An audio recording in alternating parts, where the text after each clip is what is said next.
Hi, welcome to Do You Kitchen. My name is Felicia, and today we're going to make easy, crispy fried chicken. You're going to be amazed when you see how easy this is. Man, there's no battering, no marinating, no extra time. It's so simple. When I do this, you're going to be like, wow, that's all it takes. That's all it takes. So here I have 2, 4, 6 pieces of chicken. And when I do like the legs, when they have skin on it, I like to put the skin back to so the seasoning can hit the flesh of the meat and it's just giving more flavor that way. So we're just going to do that right quick. Pour this down, undress it slowly and seductively. Look at that leg.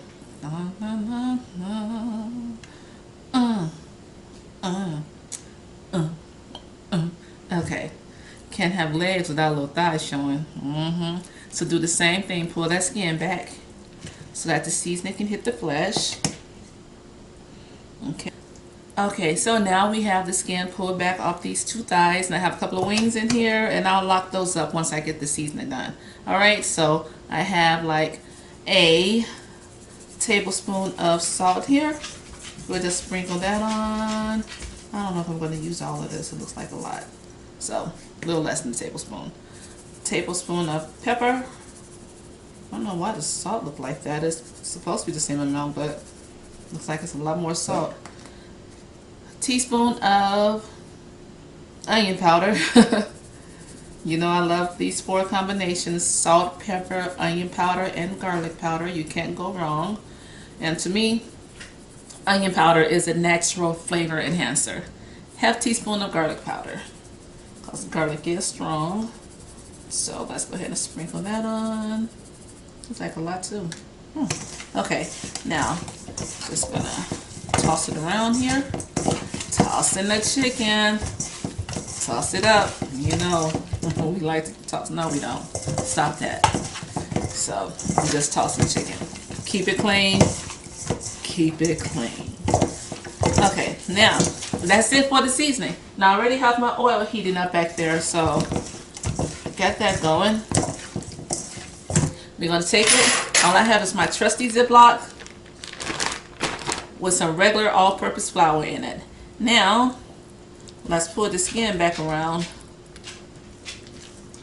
on here, around the thigh. Try to smooth that out. Pull it back up on the chicken. We're going to toss it around one more time just so that we can make sure that there's some seasoning on the skin too, because that is the best part. That's the crispy part.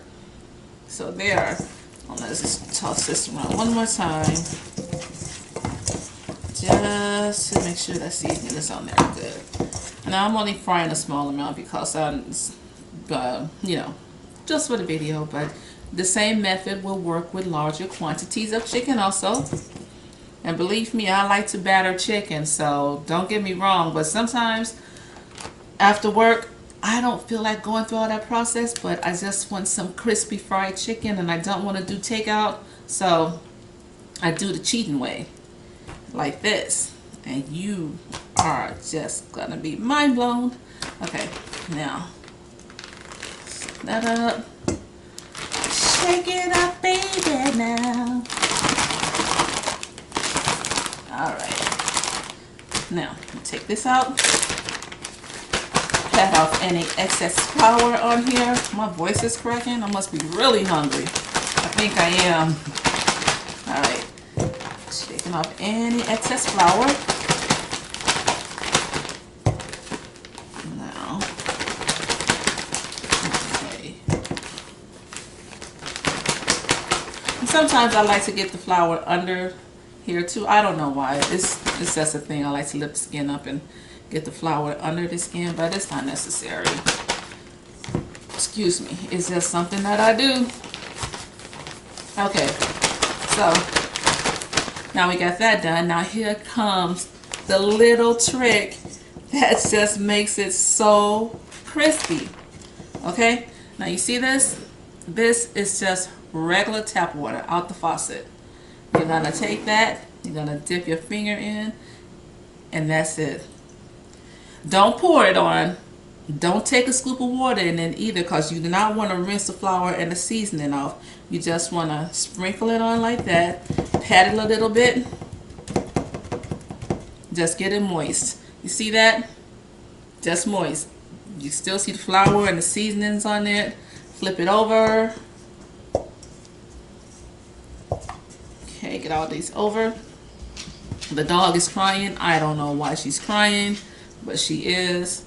So that's not me whining. I'm not that hungry. You know, sometimes I do whine when I'm hungry, but that's a whole nother situation. All right. Now, again, just sprinkle a little water on there like that, just to get it moist. And then we're going to put it back in the flour bag. And see that little moistness on there? It's kind of like a faux batter, you know, without all that extra work. I'm going to put that back in here like that. Zip it up. I'm going to wash my hands. Be right back. The hands are washed. Okay, now have that zipped again.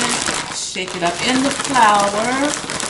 It's like double coating, but it's so much more easier than having to, you know, do the buttermilk or the egg wash or whatever. Even though I do that sometimes too, because it's really simple. But a lot of times I'm just cooking for myself, and I don't like to waste the egg, so I don't. Well, I don't need to put that back in there now. But we're gonna take this straight to the oil if it's ready. Stay tuned. Stay tuned. Hi. Okay, now the oil is hot. Now I don't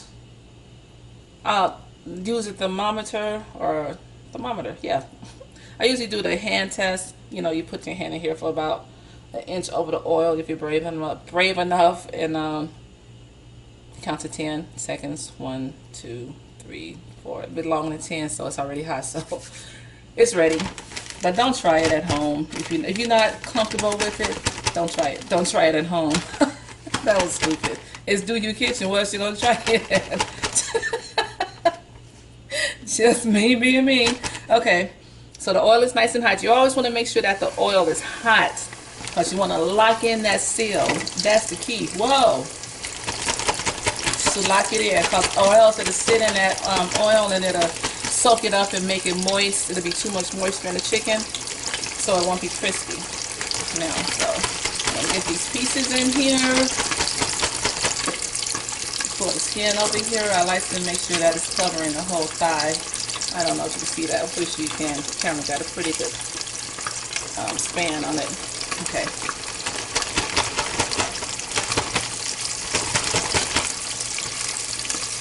Put that down. And I always try to shake off the excess flour, because that's what's running. You see how that's getting our color already? This oil is a little bit too hot, so once I get these other pieces in, I'll go ahead and turn it down, because they're browning just a little bit too fast. So, see how I snuck that in? Turn that fire down, whoop, just like that. That's how you do when you know your kitchen.